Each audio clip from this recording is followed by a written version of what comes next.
নতুন জামাইয়ের আগমন উপলক্ষে বাকি জামাইরা যা যা করলো আজকে আপনাদের সাথে সেটাই শেয়ার করব। তো আপনারা তো জানেন আমার একটা বোনের রিসেন্টলি বিয়ে হয়েছে, তো ওরা হচ্ছে নায়র আসছে।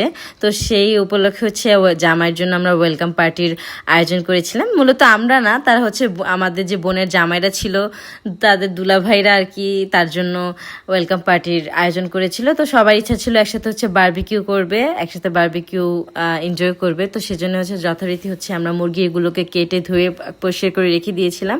আর এখানে হচ্ছে মশলা রেডি করছিলাম। তো মূলত এখানে টমেটো সস, বারবিকিউ মশলা, মরিচের গুঁড়া, তারপর হচ্ছে টক দই, সরিষার তেল, লবণ, যা যা বারবিকিউতে দেয়। আর এখানে হচ্ছে আমাদের পলাশ ভাই এটাকে ভালো করে মিক্স করতেছিল।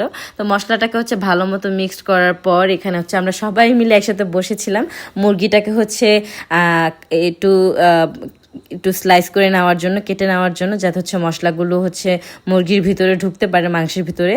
তো এখানে হচ্ছে সবাই মিলে হচ্ছে আমরা গল্প করতেছিলাম আর হচ্ছে কাজ করতেছিলাম। এখানে হচ্ছে ম্যারিনেশন মোটামুটি কমপ্লিট হয়ে গিয়েছিল। তো তারপর হচ্ছে আমরা রাতে যথারীতি হচ্ছে সবাই মিলে সেট আপ করছিলাম বারবিকিউ করার জন্য, কিভাবে কি করা যায়। তো এখানে হচ্ছে বারবিকিউ করতে করতে অনেক রাত হয়ে গিয়েছিল, তাই হচ্ছে ক্লিপ বাকিগুলো নেওয়া হয়নি। তো সবাই আমার বোনের এবং আমার বোনের জামার জন্য দোয়া করবেন আর সবাই ভালো থাকবেন। আল্লাহ হাফেজ।